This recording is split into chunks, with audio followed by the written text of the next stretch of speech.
Mission. I'm Brad Pomerance. We are joined today by Stephen Llanusa. He is the Vice President of the Claremont Unified School Board.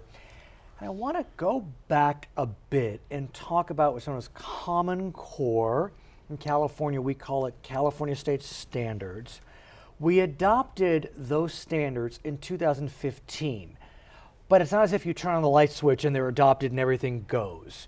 We're still through the implementation process.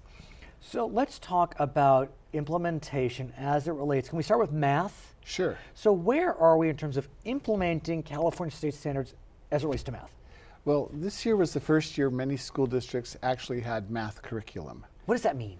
It means once the math standards were adopted, school districts, administrators, and teachers knew this is what students needed to learn. Okay. Doesn't necessarily mean we instantly have textbooks or curriculum for the students. But you're saying this year we did have textbooks and curriculum in math. Yes. That reflect California State Standards. Right. What about English or language arts? Well, that adoption took place this year for many districts.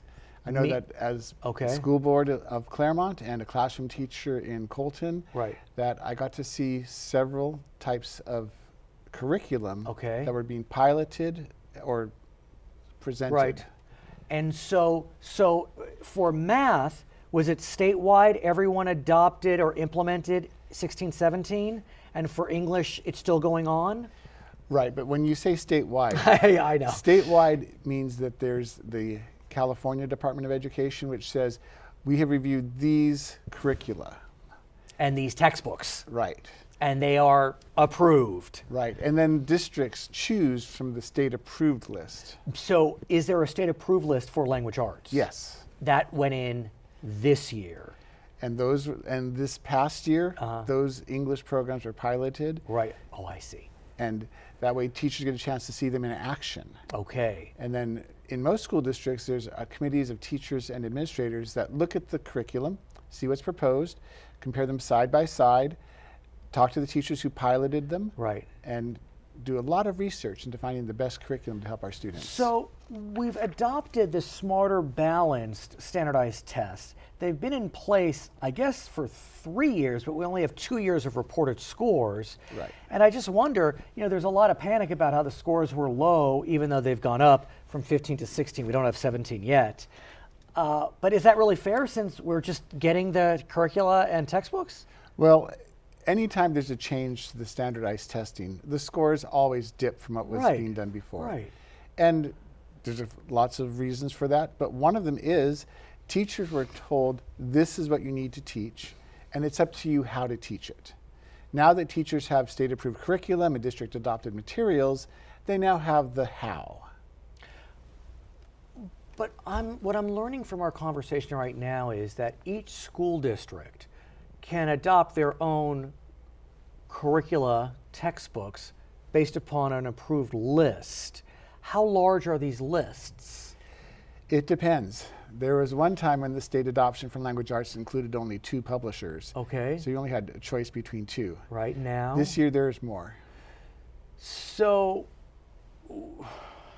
I had thought that through Common Core California State Standards, we were trying to create at least some level of consistency nationwide, but it seems like we won't have as much consistency because each state can offer their own list of books that one school district may take and one may take another. And then you have the local control accountability plan and local control funding formula, which gives even more discretion to districts. Do you see where I'm going? Right, but let me give an analogy. Please. The consistency comes from the standardized testing. Okay. That is where we were all going to end up. Right. We're all going to be measured by that yardstick.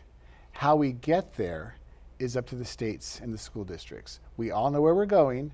Right. With local control, we all know the best way to serve our constituents and our students, but we all will end up in the same place. Right. Because the reality is Common Core is not a national mandate. People use that as a canard, but it's not true. It is not a national mandate. It was actually developed by the states. Right. And there are no dictates in Common Core. It really was a ground up. Right. From the governors who wanted it in the first place. And the whole purpose of Common Core and California state standards is to increase rigor for our students so that we can compete internationally. because that's who our students are competing against. So have you heard rumblings about Common Core? It seems like there were some rumblings a few years ago. There was some dissension, but it seems like it's quieted down a bit. No one likes being forced to exercise Fair. or do the things that we're supposed to do, but we all know we need to do them. I want to talk about art standards, because that's an area where California is looking to develop curricula, textbooks, and using, I guess it's called the National Visual and Performing Arts Association as their inspiration. Is that right? That's true. And California's already taken some bold steps to improve visual and performing arts instruction. They now have credentials specifically for dance right, I remember you told and me that. theater I remember you arts. told me that, right. So California's really smart about the way they're implementing their visual and performing arts standards. They've got the credentials for it. They're developing the standards that will be new, and then they're going to have a lot of support for the school districts as they implement them. So when can we expect art standards to be put in place? Because once you put those in place, but then you have to look at curricula and textbooks. Right. I would guess it to be at least a 2 to 3 year process. Are you involved? Marginally. Because I know look, you're involved in the California School Boards Association. You've been the president of the Los Angeles County, what is it? Student Trustee Association. So you're a leader in the space. I've been part of Activate, which is an arts education program through the LA County Arts Commission and Los Angeles Arts for All. So I still keep my finger in the visual and performing arts pies. I'm very excited by what I see. Do you feel as if, look, during the recession, arts did not get the love that some felt it should in terms of art education? We know that we've seen the funding crisis literally vanish. What's remarkable to me, I'll just throw this out very briefly, we are funding K-14 at a rate of 58% more in 2017 than in 2011. That's a huge number. 58% difference in 6 years. Yes, but what you forget is 2008 was the nadir right. of school funding. So you should compare us to what either other states are funding today or how we used to be funded 20 years ago. And it's funny you say that, because I keep, it depends on what survey I look at. Some surveys say we're 49th, some say we're 41st, some say we're 29th. It's hard to really gauge. I'm curious how someone got 29th. What do you think we are? I think 49th is about right. No, still? When you take into effect the cost of living in California and the expensiveness. Really? Sorry. Yeah, the expense. No, the expense, thank you.